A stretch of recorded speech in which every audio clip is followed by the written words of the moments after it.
Okay, this is going to be a video series on strictly drafting standards, and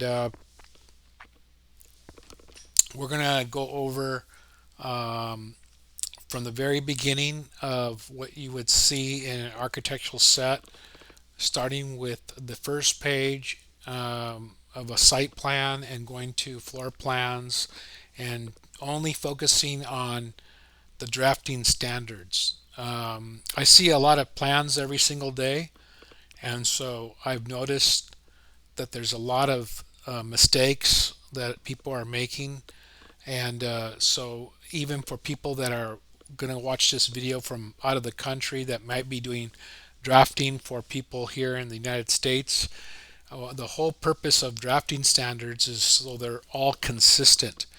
Um, so dimensioning, text sizes, sheet locations, so forth like that. So we'll go right from the beginning, as if you've never drafted before, and and start this very first video on an introduction of drafting. So here I have a sheet that's 24 by 36, so it's 24 high, 36 long, and or wide, and that's called an architectural D size. And so um, there's another size that's this is the most common used architectural sheet that you normally see. Now there is another size that's slightly larger. It's larger by 6 inches longer and 6 inches higher, and that one's called a E1. Then there's another one that's even larger, and that is 48 inches. Actually, I believe it's 6 inches longer and 6 inches higher. So it's now 48 inches wide by 36 inches high, which is very big. Not commonly seen unless you're doing huge projects like big skyscrapers might use them. Nowadays, things are changing where everything is computerized or digitized. So, as far as printed sheets, you don't see too much of that anymore. You do see it a lot on the job sites, but as far as uh, getting them over to the city and getting them back for approval and everybody to look at them and review them, it's all digitized now. But I still want to go over all the drafting standards right as you're just learning. So I'm going to start off with a simple site plan of a house with a property line. That's pretty much it. I'll talk about a few other things downstream and hopefully get over this as quickly as possible. So I'm going to populate this sheet. Oh, so yeah, I'm going to populate this sheet with something. I already had this sheet prepared, so I'm going to turn on. Let's see. I'm going to turn this on, and what I have here represented is a house and a garage. This is kind of like the mock-up that I made, and so obviously this house, it doesn't really look much like a house or a garage. You would want to put property lines and a lot of other stuff, and that's what we're going to go over. So I'm going to go ahead and put in some property lines first. So I'm just going to populate the property lines. Okay.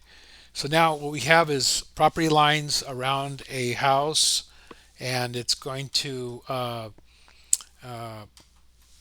going to be 80 feet wide by 130 feet deep, and this is what it would look like. So I'm going to talk now about line types and line weights also for drafting.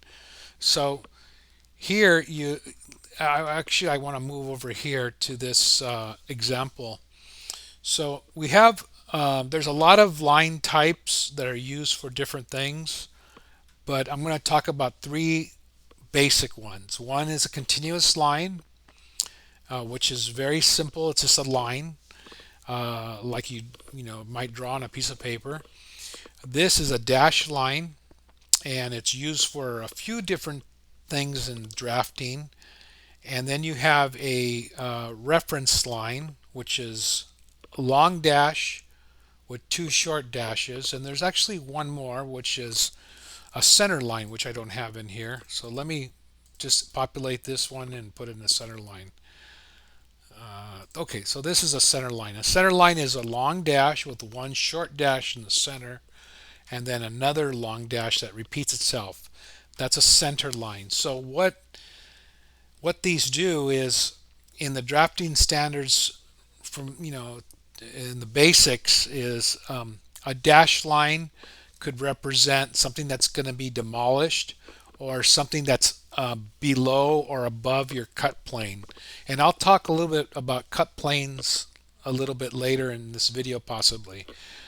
But then you have a reference line. A reference line is, like I told you, two dashes with the long dash, and that is a reference to reference, like a grid line, or maybe any type of reference you would use, that, which is a phantom in AutoCAD, but it's in the drafting standards it's called a reference line.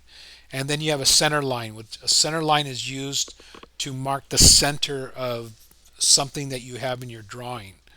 But let's get back over to this. Now I have a property line that is 80 feet long by 130 feet deep, and you see that I use a reference line, and that in the standards of architecture, that's the line that we use. So I see all kinds of people handing in plans that have dashes, and they have center lines, and so this is the most common used line to reference property lines. So whatever you figure out your property line size is going to be and what shape it is, that's what you're going to use to depict your property line. Now, the house that I have here in the front is incomplete for a site plan, because it just looks like basically a rectangle with another square next to it. So when you look at the plan, it really doesn't represent a house. In this process where you have the first sheet, I've seen a lot of plans where people just leave it this way, and then they try to tell their story of what they're doing, if they're putting in a new house or an addition or so forth. Then they kind of just leave it this way, and it's incomplete. So I'm going to go ahead and put in a roof line. Uh, so just make it a little bit more proper. So here we have a roof line with the garage in the back. It's got the roof line, and this is very important. Now it kind of looks more like a site plan, and you should have at this bottom. Maybe let's say your street is right here, or let's say your street is right here. Then it's going to be the street name would be there, and so then you would go ahead and put some hardscape in. So let me look for something that I can put in here. Okay, so here I have a driveway, a sidewalk, a parkway, and the driveway going back all the way to the garage. Okay, so this is a very incomplete but simple site plan of what it's supposed to look like. A lot of people are, like I said, not putting in the roofs and of a house, and you want to put that in. And if you want, now it's not important, but you could put some features back here, but not really that recommended. Maybe because the planning department wants to see how much greenage you're going to have versus hardscape, you're going to have to show that in maybe another sheet or the same sheet. So the next thing I want to talk about is a sheet index. So a sheet index is, you're going to have multiple sheets. You're going to have the very first sheet, and then you're going to have a sheet behind that, which is going to be further downstream of what you're trying to accomplish. And you actually start off with the very first sheet. I'm going to use the word first sheet. We're going to start off with the first sheet almost the same way you build a house. So you're going to start off with kind of like the area that you're going to build this house, and then the second sheet is may depict um, the floor plan, or if there was an existing floor plan and you're doing an addition, it would depict that and maybe both. So we'll get into that. But first, I want to talk about sheet index. So let me bring up a sheet index. It's a sample sheet index. Okay, so here is now a lot of guys. What I've noticed, a lot of people, they're making the mistake of they're using. Now you could do whatever you like, but as far as drafting standards, you keep it very simple. So a lot of times now you could use, hypothetically you could use one, sheet two, sheet three, sheet four. You can number them that way if you like, because you're just using the sheet number as a reference to what you're trying to display on that sheet. But as architectural standards, the A, you'll see the A before the sheet one, and that is representing the name architecture. So this is an architectural sheet of your site plan. So that's why, and it's the first sheet, so therefore it's named A1. The mistake that I see a lot of times is people are using like A101 or A101.1 or A1.1. This is not common and correct. There is a time that you want to use a decimal in your sheet numbering, and I'll give you an example. If you go to here's your sheet index. This is a very simple example of a sheet index. And you have sheet number one, A1. And for some reason, you had to slip sheet another sheet between A1 and A2. Then at that point, you would actually fit in your sheet index, you would fit in an A1.1. And this is really the only reason that you would ever use a decimal in a sheet number. So all these would move down, and then A2, this would take the place of A2, and then A2 would start here, and then on and on and on. So if you don't have to slip sheet something in between two sheets and give it a unique sheet number, then there's no reason to use a decimal in your sheet numbering. So your first sheet could be as simple as A1, A2 for your number two architectural sheet, A3 for your third architectural sheet, and then this would continue as many architectural sheets you have. Most of the time you're going to have much more than this as far as architectural sheets. And then you would have, for structural, you would have an S. Your structural engineer knows to do this, and generally they name all their sheets S sheets. And then you would get into your MEPs, which you would have mechanical, your electrical, and your plumbing, and maybe your notes. And it would be much more complex than this. By the time you end up finishing, you would have a lot more type of different sheets that are required. But this is how you number your sheets. You don't do A101, A101.1.